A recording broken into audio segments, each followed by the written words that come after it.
시청자 여러분 안녕하십니까, 박종진입니다. 그리스 신화에 나오는 정의의 여신은요, 앞이 안 보이는 맹인입니다.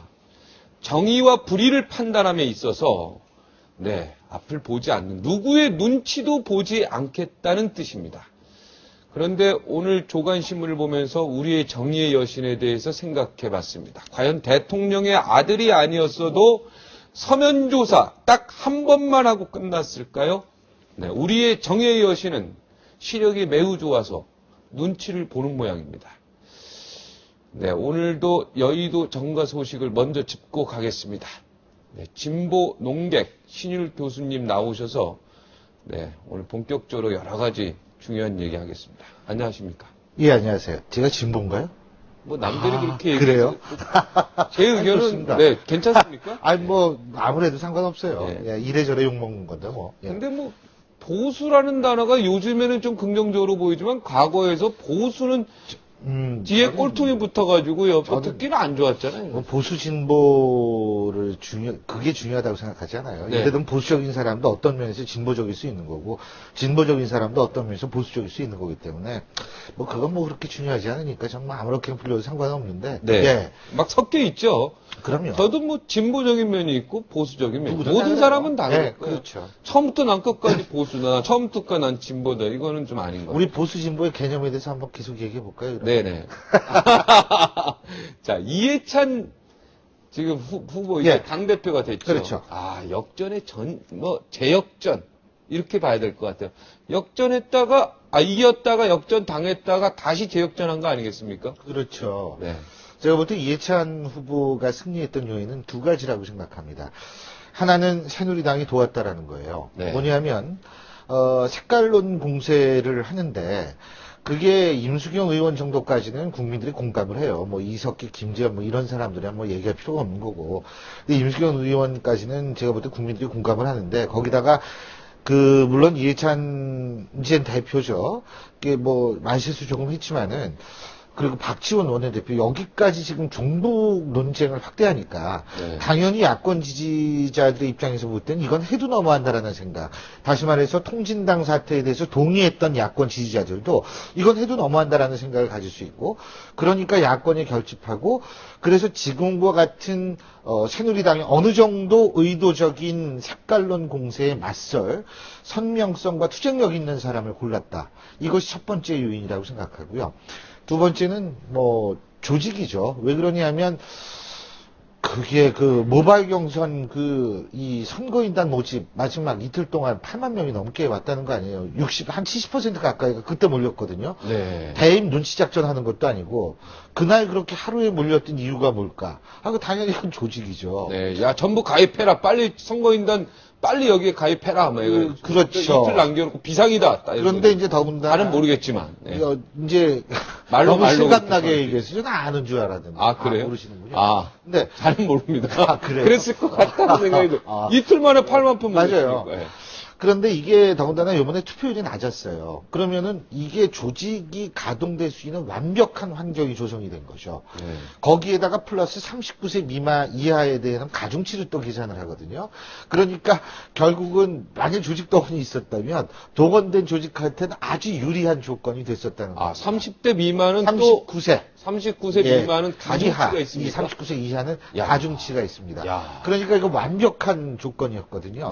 그렇기 때문에 이제 그런 것 덕분에 역시 승리했다. 이렇게 볼 수 있죠. 30대 이하는 1인 1표가 아니라 그러니까 1인 1점 몇 표 이렇게 되는 거예요. 우리 박 부장님이나 나나 선거인단 가도 가중치 대상이 아니에요. 중요한 사람이. 그거는 헌법에 죄송하면은 좀 위헌 요소가 좀 있지 않나요? 1인 1표제 아닙니까? 지금 그렇게 얘기하면은요. 보통 선거라고는. 문제 많습니다. 모바일 선거라는 거는요. 지금 거기에는 이 사람이 진짜 직접 했는지 안 했는지 어떻게 알아요?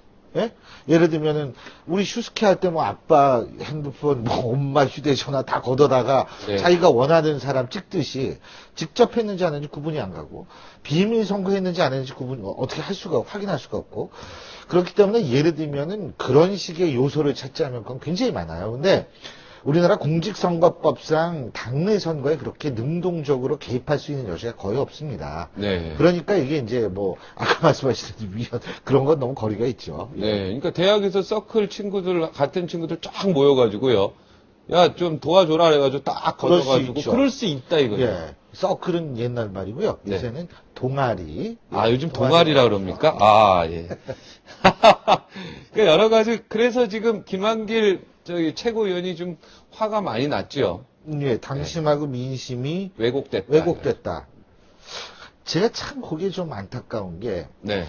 이 당심이 말이에요. 이게 제가 볼 때에는 2002년 드라마를 만들 수가 있는 당심이었어요.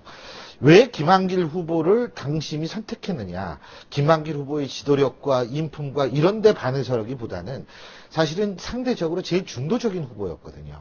그러니까 김한길 후보를 선택했는데, 그럼 그거 어떻게 하느냐. 이번에 그 대의원 여론조사 있었죠. 그 민주당 대의원이 어떤 대선 후보를 가장 선호하는가.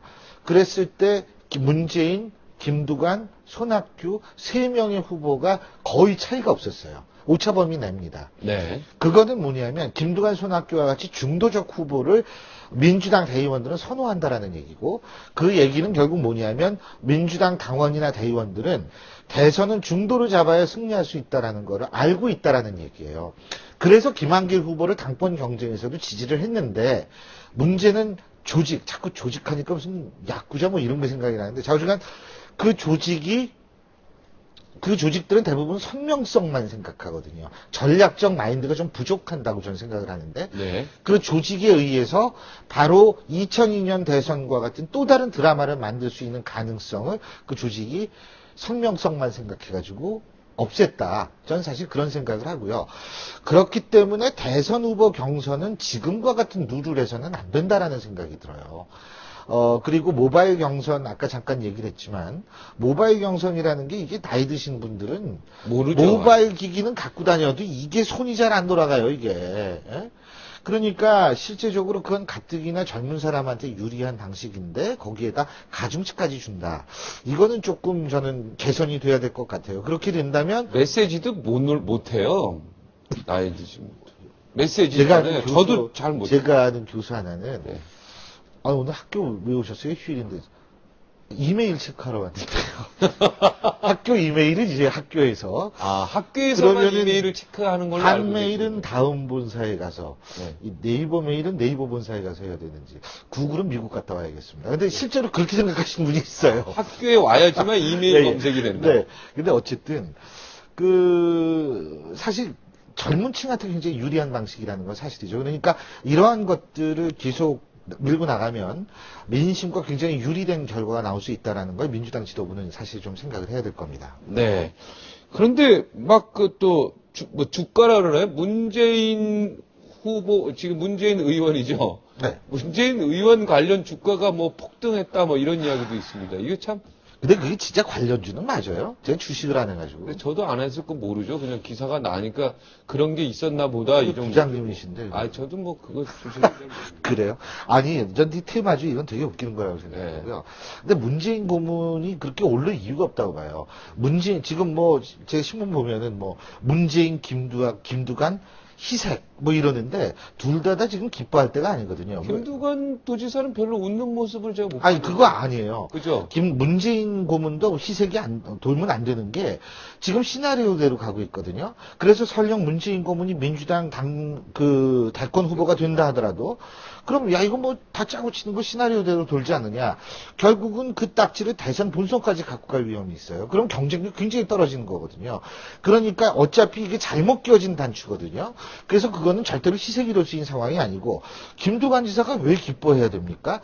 예를 들면 본인의 인지도와 영향력을 높였다. 인지도는 뭐 올라갈 수 있을지 모르지만 영향력이 돼봤자 뭐 경남에서만 확인이 된 거니까요.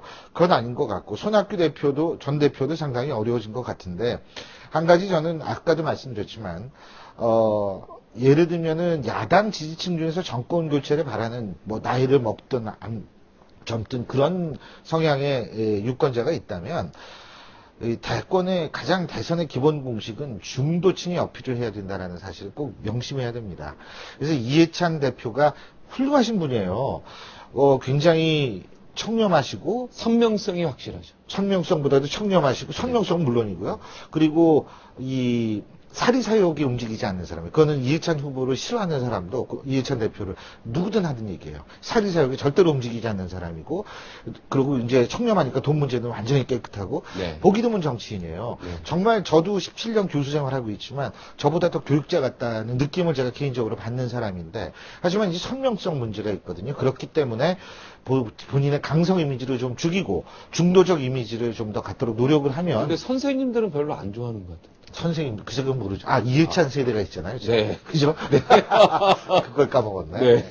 근데 어쨌든 그런 이미지를 좀 갖는다면 제가 뭐 충분히 좋은 대표가 될 거라고 생각을 하는데 그 중도, 항상 머리 가운데에 집어넣으라고 중도입니다. 근데 이해찬 후보의 그 색깔론 논쟁 지금 더 이상 색깔론으로 민주당은 이렇게 막 몰아세우지 마라. 어떤 네.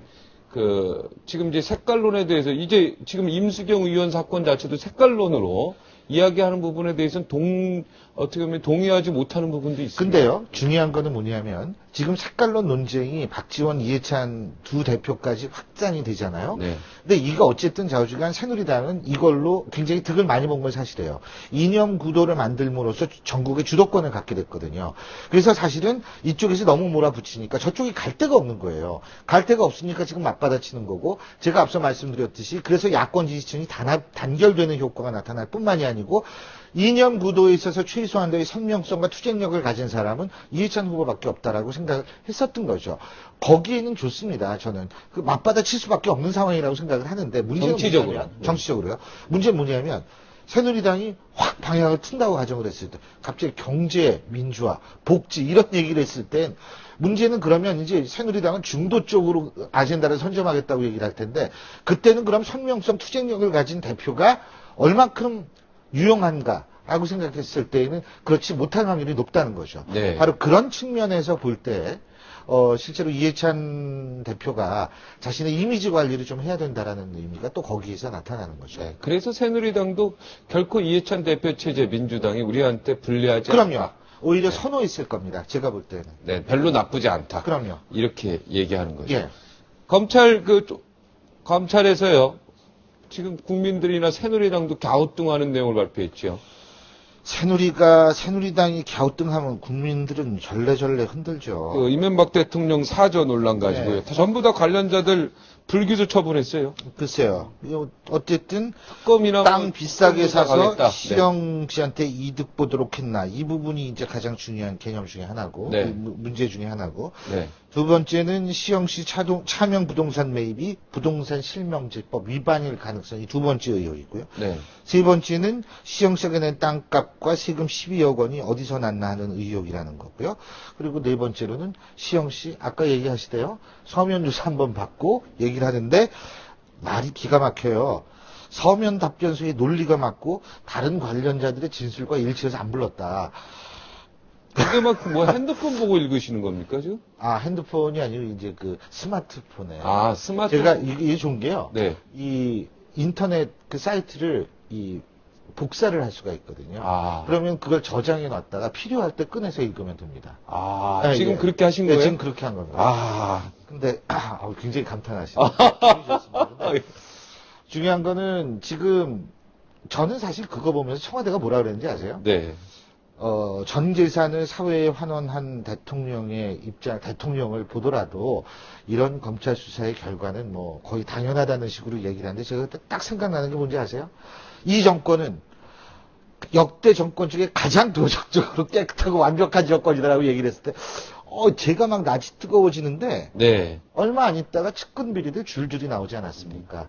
물론 저는 대통령이 사죄를 다 털었는지 안 털었는지 제가 모르죠. 네. 그 주장을 믿을 수밖에 없죠. 하지만 중요한 것은 뭐냐면 이런 수사를 청와대가 국민들에게 납득할 거라고 생각한다는 것은 도덕적으로 완벽한 정권이라는 그런 얘기 수준의 연장선상으로밖에 보이지 않는 거고요. 요새 놀라는 게 많잖아요. 전두환 전 대통령도 육사에 가서 그렇게 했다라는 것. 네. 전 퍼레이드 글쎄요. 하는데 가서 근데 감매를 이제- 받았다. 근데 전 개인적으로 어떤 생각을 갖냐 하면 그 문제 이게 다 일맥상통한다고 보는 게 글쎄요. 우리나라 육사는 우리나라 대한민국의 장교를 양성하는 곳입니다. 네. 장교가 지켜야 될 것, 그리고 대한민국 군의 명예를 지켜야 될 것, 그리고 대한민국이 지켜야 하는 대상은 바로 대한민국과 저는 자유민주주의라고 생각합니다. 근데 그 민주주의를 짓밟았던 사람이, 더군다나 29만 원밖에 재산이 없다라고 주장하는 사람이 돈을 많이 기부한 모양이에요. 네. 그 돈을 받았어야 하는지, 그리고 그 돈을 받았다고 자랑스럽게 초청했어야 하는지, 저는 그런 전반에 관한 의문을 가질 수밖에 없고요. 그렇다면 거기에 대해서 누군가는 책임을 져야 되는 것 아닌가라는 생각을 개인적으로 해보게 됩니다. 네. 왜 심각하게 이렇게. 책임 얘기 나오면 저도 뭐 책임이 있나 잠깐 공부를 생각이 무슨 책임이 있으세요? 그러니까. 육사 나오셨어요? 네, 육사는 안 나왔습니다. 네. 네, 알겠습니다. 새누리당도 지금 복잡합니다. 그 경선 룰 가지고요. 네. 비박 출마자들 세 분이 이제 거의 뭐 탈당 얘기까지 나오고 있어요. 조심스럽게. 아예 경선에 아예 참여 안 하겠다. 이 뜻을 지금 탈당으로 해석하는 사람도 많이 있는데. 탈당하네요. 탈당 안 합니다. 내기해도 됩니다. 그렇습니까? 탈당을 할 수 있는 시기를 놓쳤죠. 탈당을 하려면 언제 했어야 되냐면 공천 과정 중에 했었어야죠. 지금은 정치라는 건 의원 숫자에서 결정이 되는데 그건 아니고 제가 볼 때에는 자꾸 얘기하는 게 진짜 경선에 불출마할 수는 있어요. 왜냐하면 완전 국민 참여 경선을 얘기한다라는 사실 자체는 99%짜리 친박당이 새누리당 아닙니까? 거기에서 1%끼리 해봤자 별 적이 없거든요. 그러니까 본인들의 정치적 입지를 넓히기 위해서는 결국 여론의 환기, 여론의 주목을 받아야 되기 때문에 그런 의도도 있고 또 진짜 자신이 될 거라고 생각할 수도 있죠. 그런데 그게 받아들이기는 힘들 겁니다. 제가 볼 땐. 근데 이제 단지 박근혜 위원장, 전 위원장이 한 70%, 80%의 국민 참여 경선을 받아주면 어떨까라는 것이 제 개인적인 생각이죠. 국민원정 경선제 오픈 프라이머리라는 걸 받아줘야 되는 것도 괜찮다. 오픈 프라이머리가 아니고요. 네. 7, 80% 정도, 전체 7, 80% 정도의 국민 참여 경선을 전체가 지금 2대 3대 3대 2죠. 네. 여론조사 2에다 3의 국민 참여 경선인데 이거를 한 7, 8까지 늘리는 거예요. 3을. 지금 3을 3을 7, 8로 늘리는 거죠. 그렇게 늘리면 나머지 2, 3 정도 가지고 당원 대의원이 하면 되거든요. 그 정도까지는 전 해줘야 된다고 보고 지금 박근혜 위원장이 얘기 안 하고 있거든요. 거기에 대해서. 근데 6.29 선언처럼 갑자기 충격적인 충격파를 던지면서 얘기할 가능성도 배제할 수는 없다라고 생각합니다. 네, 알겠습니다. 오늘 여기까지만 듣겠습니다. 예. 정치권이 아주 복잡합니다. 요즘처럼 또 복잡한 이런 정치권. 좀 복잡해야지 저 같은 사람도 이렇게 먹고 사는 방송도 먹고 사는 건 아닙니다. 방송도 하고 그러죠. 그래야지 뭐 캐돈 안 맞아 살아있는. 네, 그렇죠. 네, 오늘 나와주셔서 대단히 고맙습니다. 예, 고맙습니다. 네. 예. 김연아 아시죠? 우리의 스타. 네, 김연아 선수. 교생 실습은 쇼다. 김연아의 교생 실습은 쇼다. 이렇게 주장했던 교수님이 계십니다. 그러자 김연아 선수 측이 발끈해서요, 명예훼손으로 이 교수님 고소했습니다. 김연아 선수 측은 교수님이 진정성 있는 사과를 하면 소를 취하겠다고 했는데 참 난감합니다. 한번 사과를 했습니다. 방송에서. 그런데 그게 이제 진정성이 있느냐 없느냐 이거 가지고 좀 논란이 있습니다. 네, 그래서 이제 그 출연하는 프로그램에도 안 나가겠다. 이 정도로 내 진정성이 있다. 이렇게 얘기를 하셨는데요. 직접 모시고 여러 가지 진실을 좀 알아보도록 하겠습니다. 60초만 기다리시면 이 교수님 만나 보시겠습니다.